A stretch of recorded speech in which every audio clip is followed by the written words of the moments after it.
Sorry, guys. I was having some issues there with my systems. It was going out, so I just reset it, and now I am back. So, scratch my intro. It doesn't really matter. I just wanted to get on, say happy Thanksgiving to everybody. I just got back from Vegas. My family are all here, so they have all flown in from Jersey. So I am stoked, and I am just waiting to go ahead and have some adult beverages, eat some turkey. I'm going to be making my famous clam chowder this evening. I hope you are all with your family and friends doing the same and enjoy this holiday week. In particular, tomorrow, maybe watching the football games is your thing. I do jokingly want to give a shout out to our sponsor, Gender Fluid. One sip and it'll knock the toxicity out of any man you know. I found this in Vegas. We just came back from Vegas. This is hilarious. But I just bought a can because I thought it would be a hilarious prop for the show. And it was in this like crazy market that has Omega Mart. It's called. It's like an artistic kind of. My kids wanted to go, and I found that to be hilarious when I saw it. For those who might have missed it, Gender Fluid. I can't deal these people. But anyway, I just want to make sure I wish everybody a happy birthday. I mean, happy birthday, happy Thanksgiving, and I wanted to cover because I realized, and people had been asking me, well, how did the midterm elections impact COS?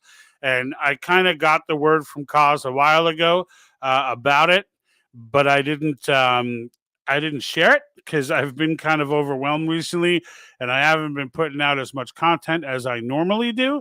But I did want to take better late than never, so I wanted to take a minute to. To give you that update, and then Viola, have a blessed Thanksgiving as well. Have a blessed Thanksgiving, and Viola will be feeding the homeless tomorrow. So great opportunity, right? To not only be appreciative for the things that we're thankful for, but to go out and bless those who do not have and are not enjoying Thanksgiving in the same manner that maybe some of other of us that was terrible are. But that's awesome, Viola. God bless you. You're doing great work, doing God's work. That's nice to see going on.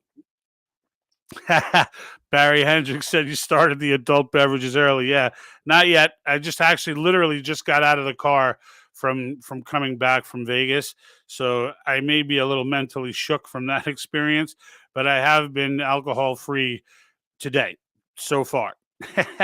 couple sips, maybe a Gender Fluid confused me a little, but but otherwise, no. I am still have all my wits about me. I'm just a little slow to warm up. But that was an excellent observation. All right, so for those of you who are not registered with Convention Estates, or you don't get updates, now I do talk to some folks in Convention Estates as well on the side. I know, shout out to Michael Arnold and Sheila Malloy and a bunch of Mern and a bunch of other you guys out there who I communicate with fairly regularly. But in this case, they did send this out to update people on it. I was kind of watching it the night of the elections to see what the deal was, and I'm trying to find it here. They kind of listed off everything that was that had happened. So here we go.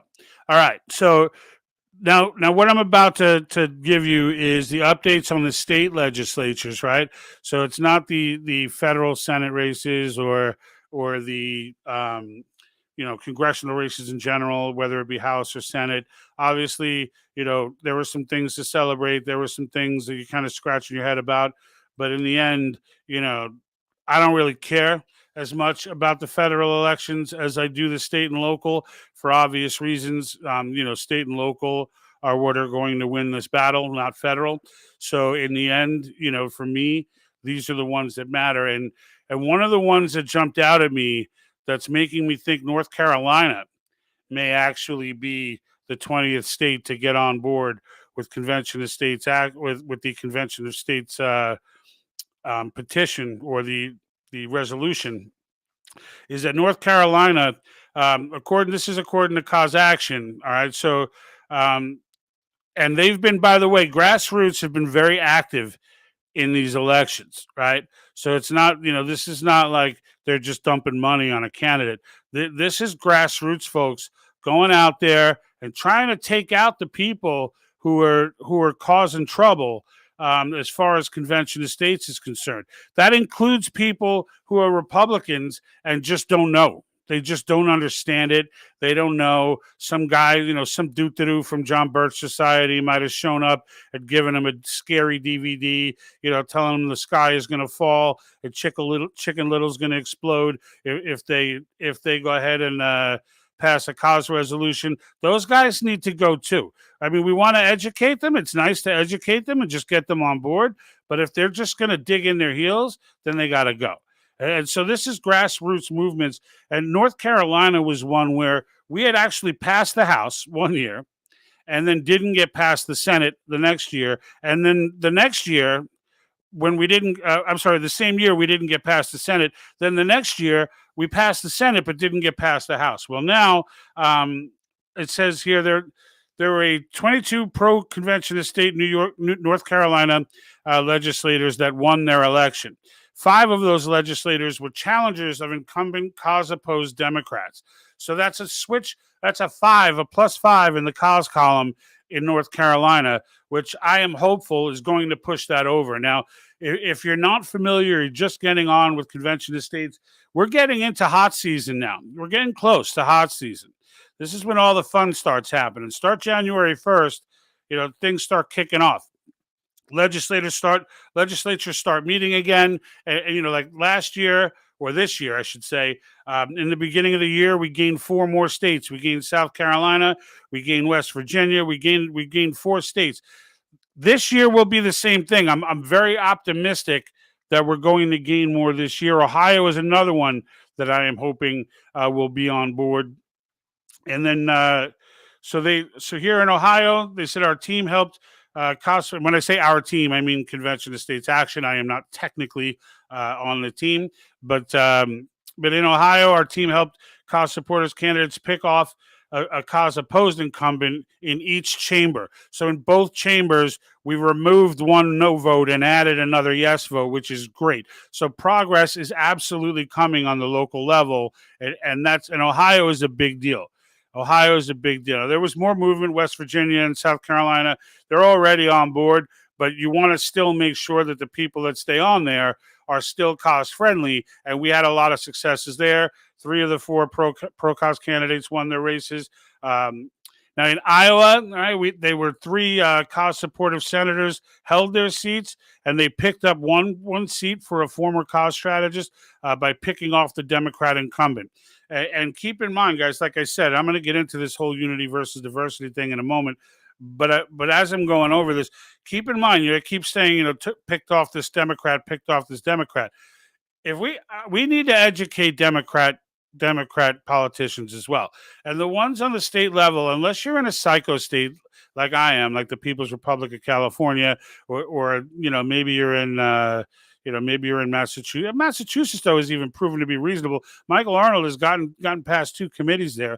So there is a way to educate some of these people as opposed to just have to remove everybody, right? South Carolina passed, and we didn't necessarily have to flip the seats. We took the same people that were there and opposed and just educated them and turned them. Right, and turned them into, got them to read more, got them to look into it, and they went ahead and they flipped their votes, and they've talked about it openly, how they used to be against it, all the JBS poison, the Soros messaging and things like that, John Birch Society, etc. And then they got past it through reading and learning about our history.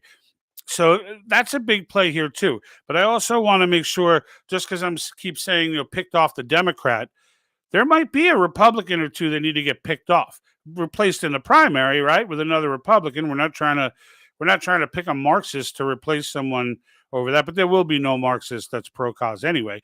But at the same time, that you get what I'm saying, right? And I'm going to get into why I'm saying that in just a moment. When I get into it, it's kind of why I put this shirt together. By the way, this shirt is available in our Cause Patriot shop, our Etsy store. You can access that from the front page of our website, thepatriotthinktank.com. Any of the shirts you see me wearing on the show, you will be able to purchase. The ones you see, you can't unsee, and it's got all the cool hashtags like Black Rock and Save Our Children and etc. All the things the media wants you to see. All that doesn't want you to see. All that stuff is available. So just to give a quick shout out to the Cause Patriot store. All right, so cause activists won their bids for seats in their state legislatures. So the former Secretary Director, Jay Taylor from West Virginia won. District Captain. These were all internal cause activists that won positions, which is great. And then Kansas District Captain won. Was this Wyoming District Captain Evie Brennan, Adam Turk in Kansas. Former Iowa strategist Bill Gustav. So there's a lot going on, a lot of good movement locally with cause, and I'm kind of stoked to see that happening. I wanted to hear good things from, so it is reassuring, that in some of these states that are key, we got some movement. Because it's hard. It's hard to get that movement in some of these states because these are very localized elections, and these politicians really know their constituents, even the ones that are not for us, right? They know their constituents. This is why there's so much power has been given to these people. So flipping these people, is not always. It's sometimes a much harder task than flipping somebody on a national scale. And I'm going to troll Trump supporters and say you can ask Trump about that. I'm just kidding. I'm a Trump supporter too. I just wanted to be a jerk. All right. So Viola says, I think we need 15 more convention states.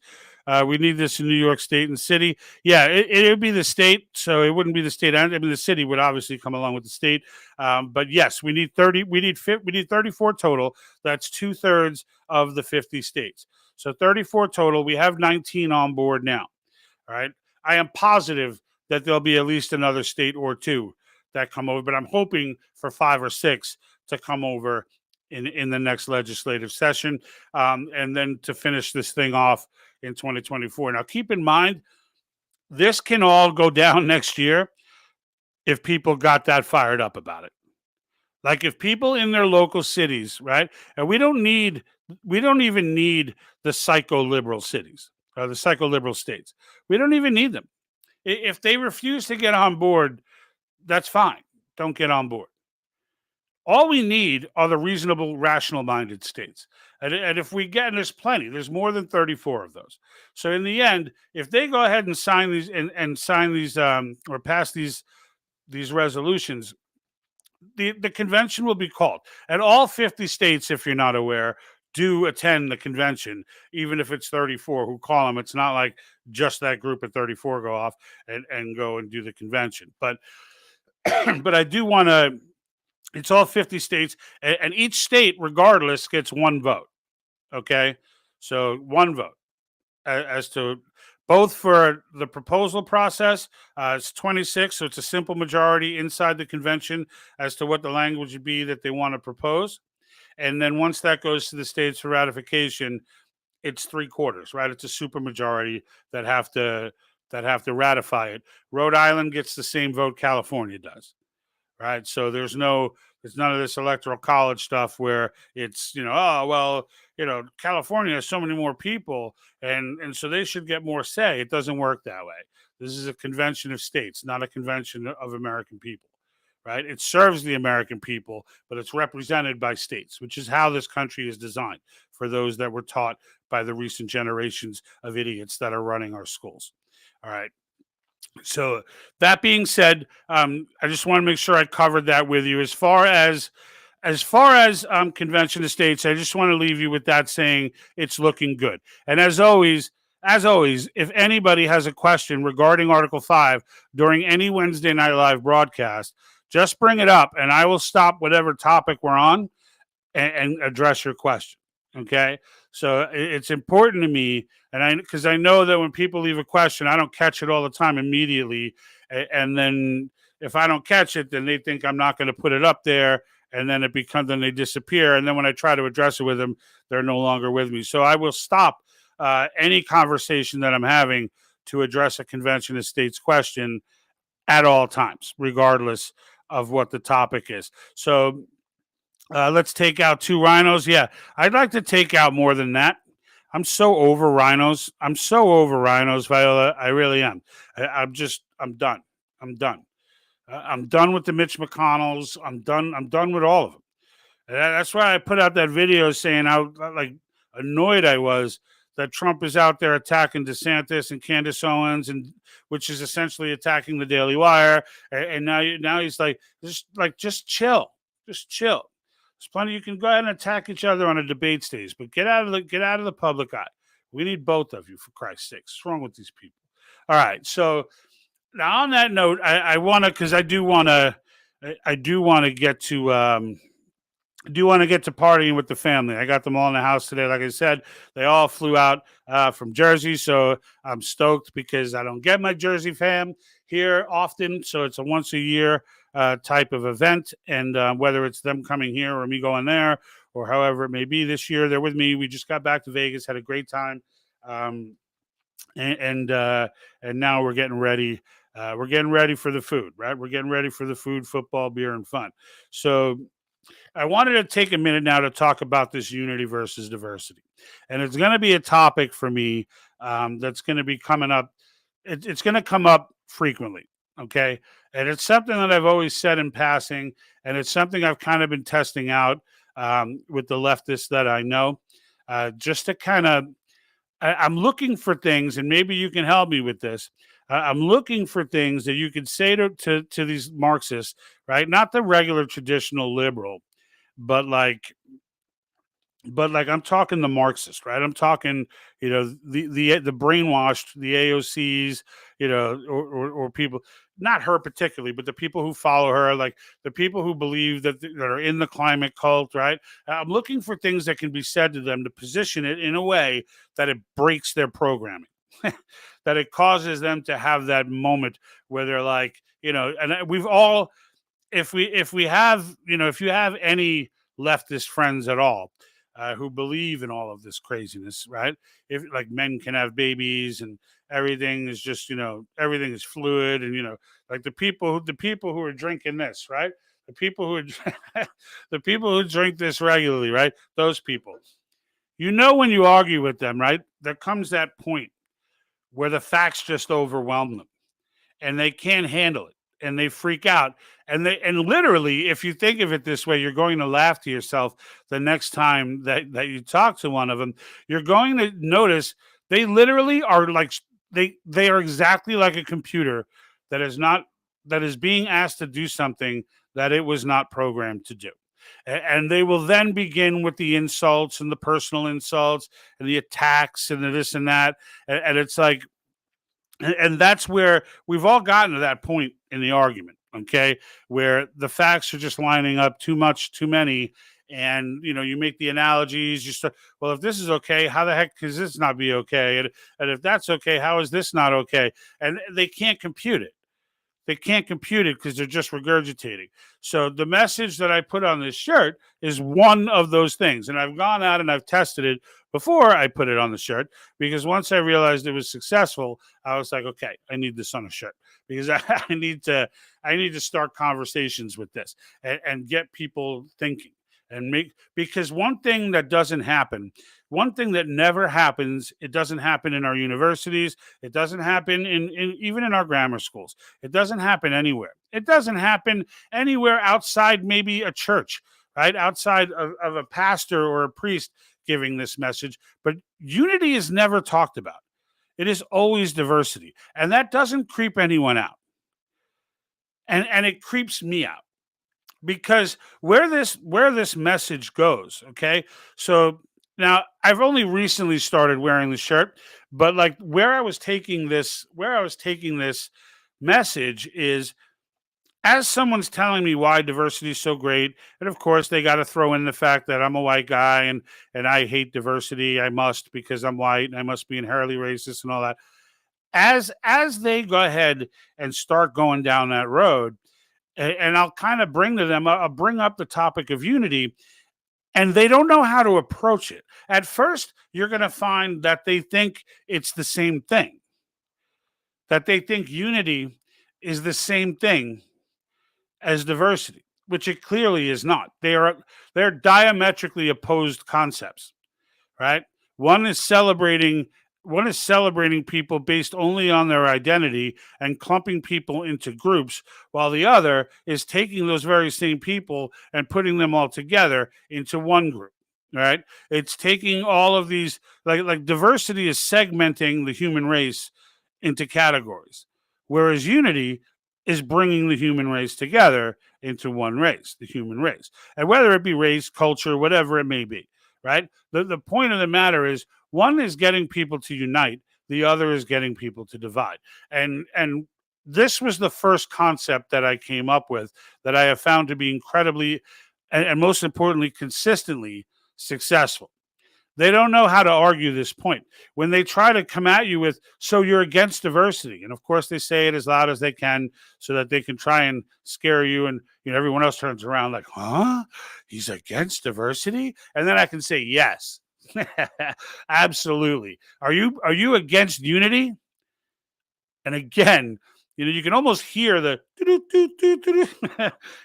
cannot compute, cannot compute. You're against diversity, aren't you?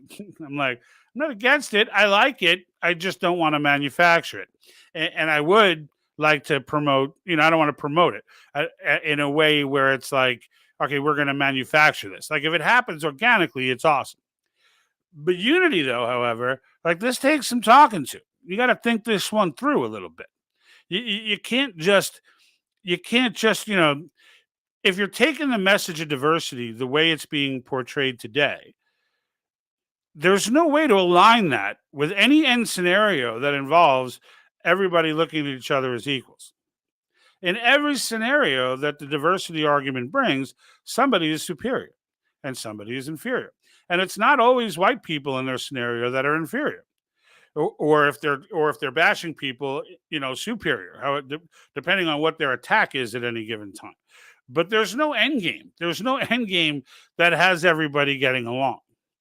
And no, I don't think enough people. I mean, we talk about it. I see talk show hosts talk about it. I see other people talk about it. But what I don't see is the actual. What I don't see is the words being put in a way where they have no. There's nowhere to go. Like when you ask someone, "Are you against unity?" They have to answer that question. Now they will try not to. They might start to curse you out. They'll start to act like a computer of rogue programming, no one put in the code for them to answer that question. Like unity is just a subject to be avoided. It's not a subject that they want people addressing.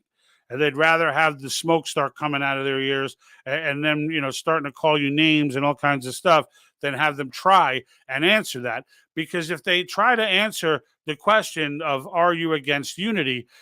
They can't say, I'm against it because they're too big on virtue signaling. So they have to say, I'm for it.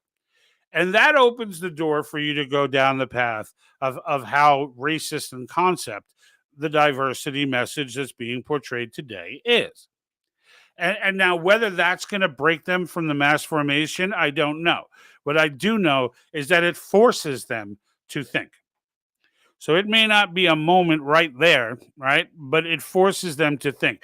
Barry Hendricks, you have a great night as well. Enjoy the time with your family. We're looking forward to seeing you on again. I have Warren. How are you, sir? Welcome back.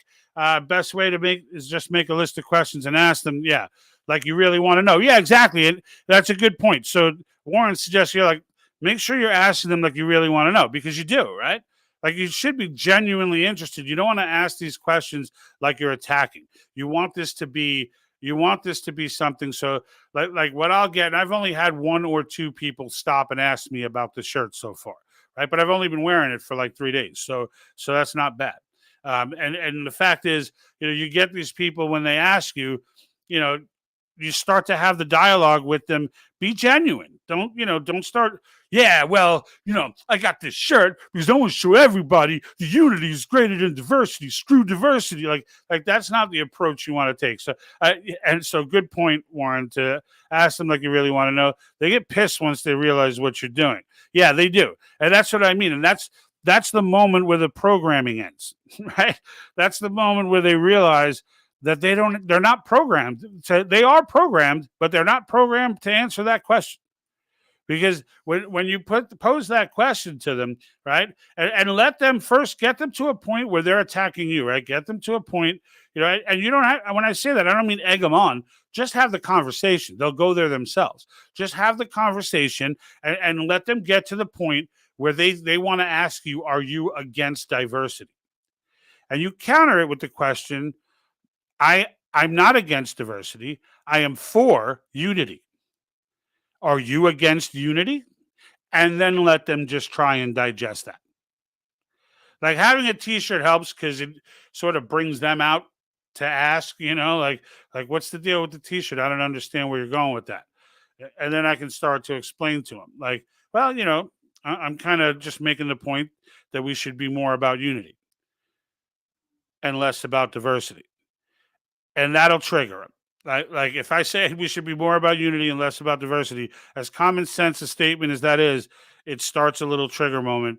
Not an enraged psycho, we're going to burn down the streets of Portland moment, but it definitely triggers something in them to be like, this ain't right. This ain't right. What do you mean? You're against diversity? And then you can lead in and be like, no, I'm not. I'm pro unity. Right. And I'm a law of attraction guy anyway.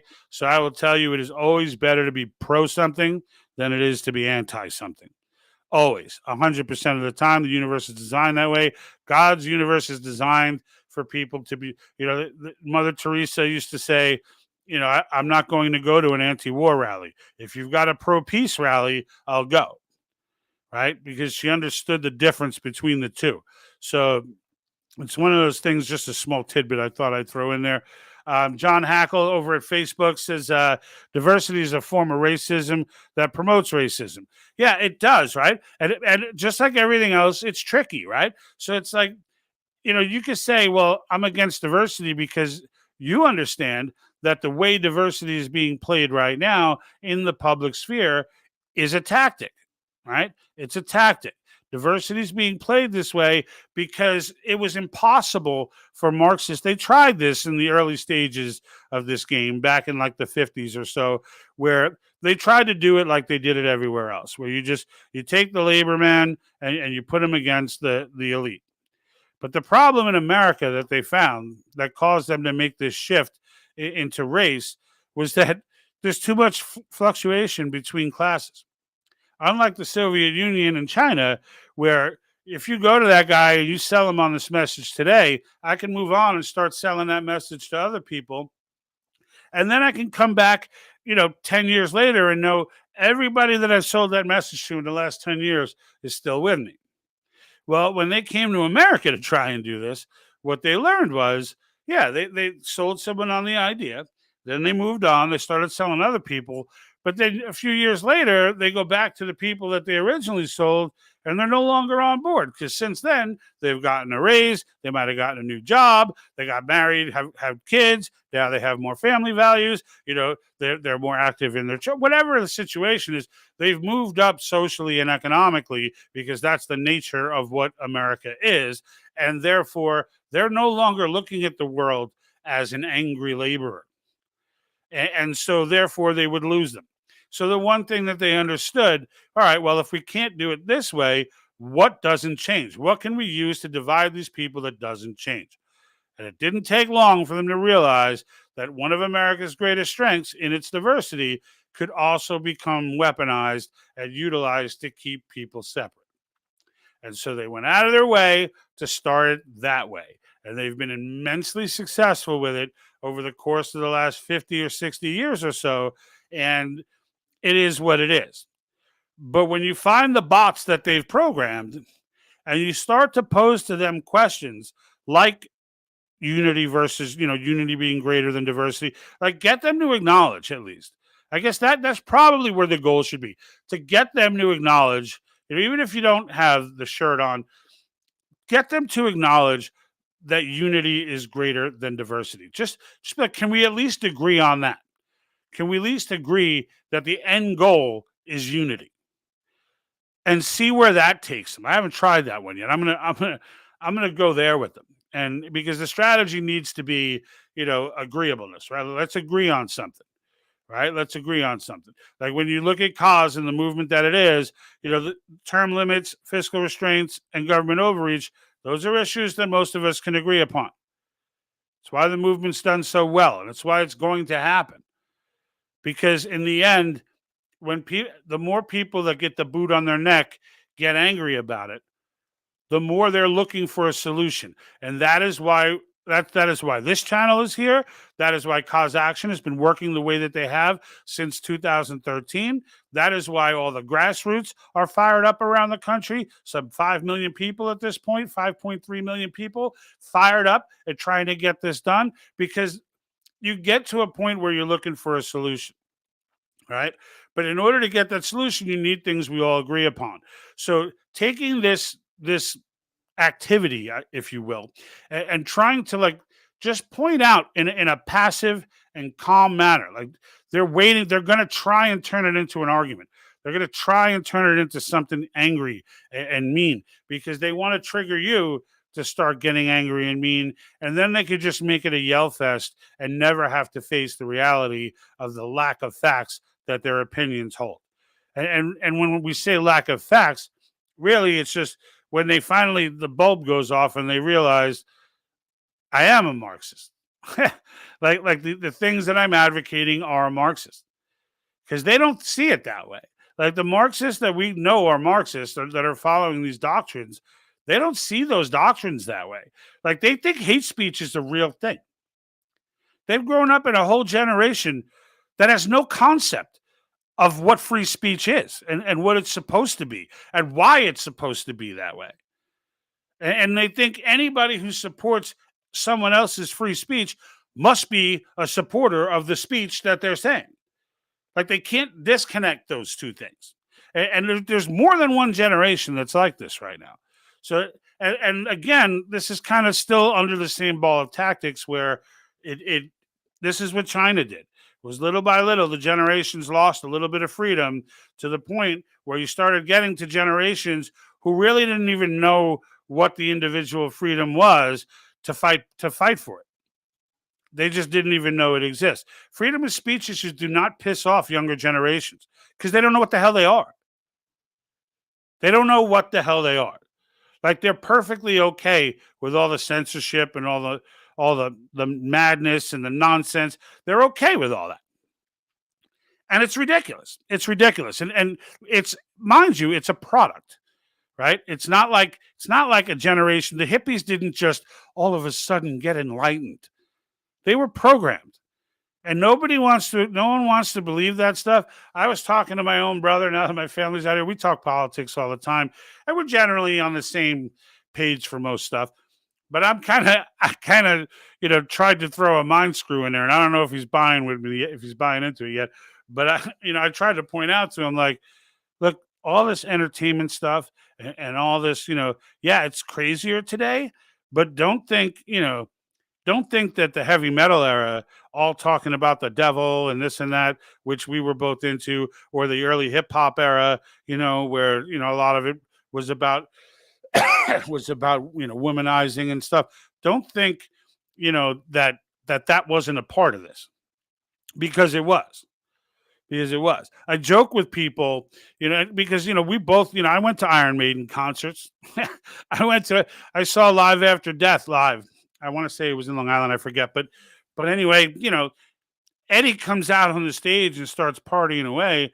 I'm looking back at it now and I'm like, that's crazy. Like, Iron Maiden, like Bruce Dickinson probably didn't even make that connection. Like they're just looking at it like, oh, it's a gimmick, it's something we're doing, blah blah blah. But think about it. The whole genre of music was that way. And I joke with people now, and I'm like, I'm like, the irony of it is that when people back in the 50s were telling people, Elvis shouldn't be allowed to swivel his hips and this and that. Like now that we've had the full sample size to look at, and we see the absolute moral decay that has taken place in our society, where like no young generation really believes in God unless their family has been all over it. But I mean, it's nothing like when I grew up, and I'm partially guilty for that too. But in the end, like they've been successful. Just like in every other communist country, separate people from religion, separate children from family, from a mental perspective. You can't argue they haven't been successful in both of those areas in the United States. And they've been going at this now for some, you know, 70 years? I mean, Yuri Bezmenov in 1984 already felt like demoralization stage was complete. Like he thought at that point there were 3 generations lost already that could not be saved, and they just needed to be let them just die off, let them just live on and die off, and raise new generations of people who are not poisoned this way. But we didn't really raise new generations of people that weren't poisoned this way, and we allowed it to continue, and now we are where we are. And no one wants to think it happened to them. And this is where the mind screwing comes in, because it did happen to you. Whatever it is, whatever pop music or whatever you were into, if it was coming from Hollywood, all right, and it's post Elvis, yeah, it was on it. That goes for the Beatles, the newer Beatles, right? The second half Beatles. It's almost like they went to indoctrination camp and came back out with those last couple albums that then became classics. Many songs I love too, Sergeant Pepper, etc., and whatnot. But like, I don't know. I guess the point is I want to just get back to the unity message. I want you guys to just understand unity is where the focus should be. And I'm going to be pumping this all the time. I'm going to be pumping it in line with Convention of States. I'm going to be pumping it in line when we're talking about this Great Reset nonsense.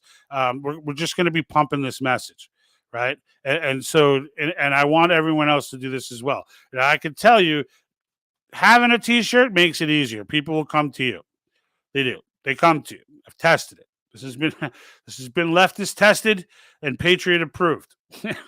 But that being said, you don't need a T-shirt to do it. Right? You don't need, if you're just having a conversation with someone, you can steer it down this path.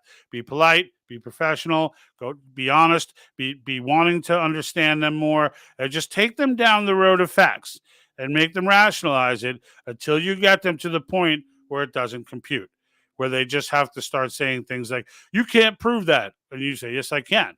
No, you can't. You just, what are you going to do? Show me Fox News? No, I'm not. I hate Fox News too. But did that?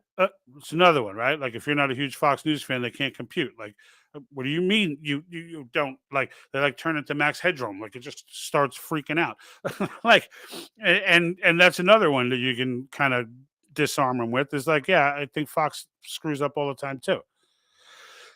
But I just wanted to get that message out, and we're going to go over this. And by the way, to our Facebook followers, thank you so much. We have reached our 10,000 followers goal, which was the initial goal. Obviously, we're looking to take it a lot further than that, but we reached the 10,000 goal. We've already reached the 1,000 goal on YouTube, but the Facebook interaction and reaction to the channel has been far above what YouTube has. And it's not because of the viewer, it's because of the platform.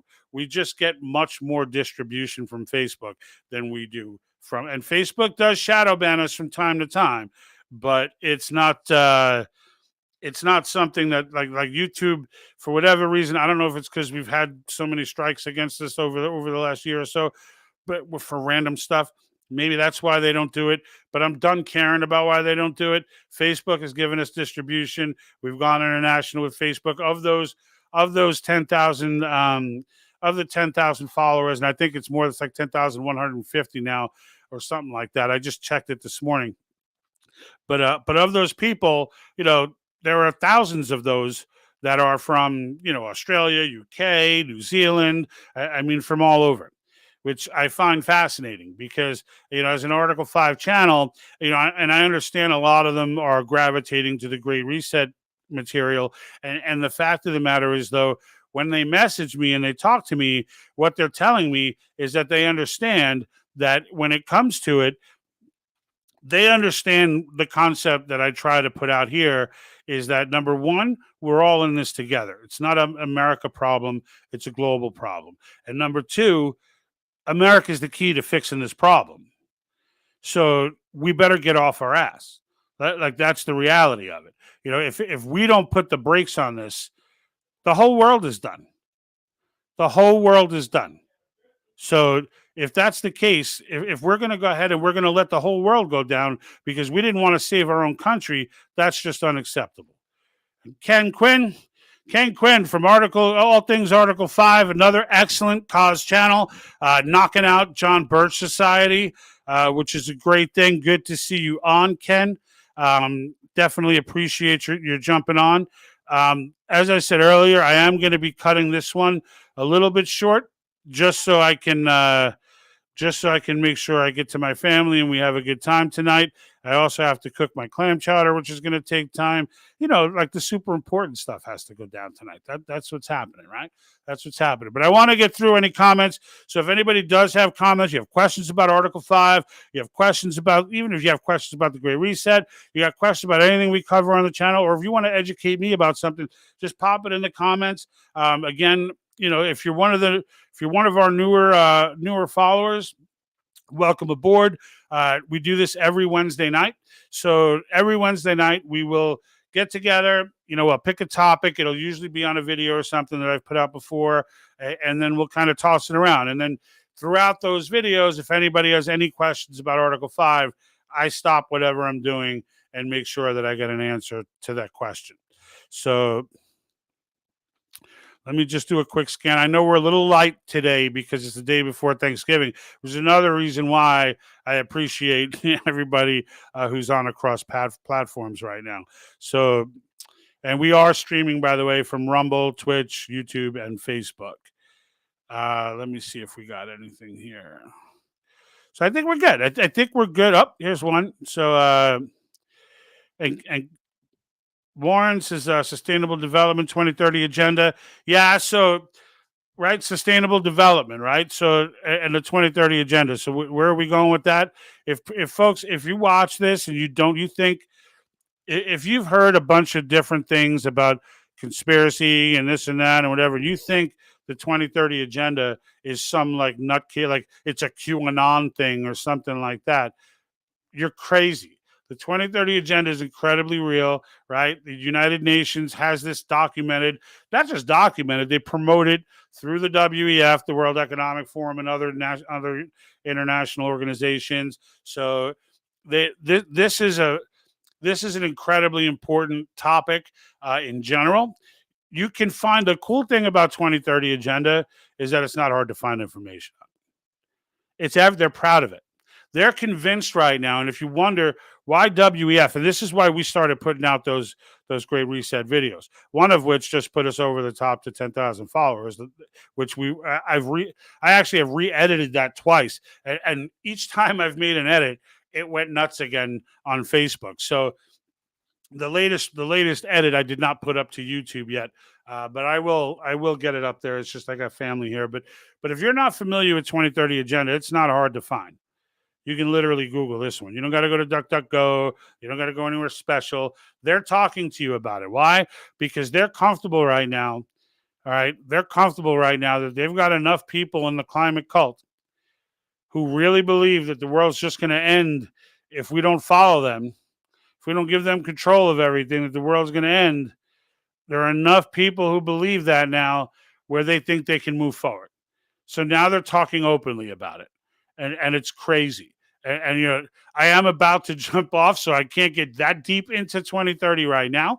But I will absolutely tell people, you could go back. We've got a series of videos in their own words where we basically just clip for you, things that these people talk about, things that these people say, like Yuval Harari, right? Yuval Harari, talking about, there is no God. There are no human rights.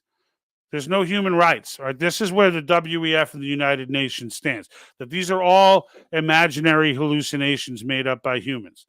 There's no justice. These are literal quotes that are coming right out of their mouth, and they're coming to you with them in like an educational context. It's absolutely disturbing when you hear it. It's nuts, and it's something that should be rebelled and fought in all cases. And again, for those who don't know what it is, you can check out that content on my channel. You will find links all over the place to talk to you about this stuff. But you will talk about it live here, right? You can come here and have your comment put up and talk about it live, and that's kind of an extra perk that I think is a good thing. And so, and now I have one of these XXX people spamming my YouTube. I'm seeing it. I have a chat that shows like all the comments that come in, and so whether it's from Facebook or from whatever platform, Facebook, Rumble comes up separate. Although I've heard that people have struggled to leave messages there. I don't know. I mean, I've never seen. Rumble does a terrible job of telling me how many people are watching. It does a terrible job of just about everything except actually playing the video. It doesn't. The API isn't compatible with anything, whatever. But we still stream there, and I still put everything on Rumble because I want to make sure that we have that option. And if something does happen on one of the other networks or one of the other platforms, then you see us disappear all of a sudden, you will find us on Rumble. All right. So it would be wise, in advance to make sure you subscribe there and kind of just make sure that's your contingency to keep getting this content, and then keep sharing content with us, right? Because I appreciate all this content as well. So, this is a journey for me too, right? So I'm not coming up here just telling you stuff and telling you what you've got to know. Some people, I guess, are so closed-minded you have to, but for the most part, this has been a journey for me too. I've learned a ton in the last year and a half or so with this channel, and I plan on learning a ton going forward. And we've never been monetized, and now we have enough subscribers and followers and this and that to do it. But I probably don't have enough time to put up enough content to get on Facebook maybe, but not on YouTube. I can't, with the little distribution they give me. I had to put out so many videos. I don't have time for it. I got a career, I got a family, I got things going on. This is right now a passion of mine, and I'm going to continue it, but I can't like bend over backwards just for YouTube. They're going to have to come meet me halfway and put some of my content out there, right? All right, folks. So I don't see, let me do one last check here. I don't see a lot coming through on the comments line. So it's usually with this, maybe we've got about 14 or 15 viewers left, which before Thanksgiving is pretty good across platforms. But that being said, without a lot of comments to respond to and a lot going on, I'm going to wish everybody a happy Thanksgiving. Enjoy your family. Enjoy Thanksgiving. Eat your turkey. Cook your food and make sure you count your blessings and what you're grateful for. Until next week, and we'll be putting out some content in between. I'm out. And like that.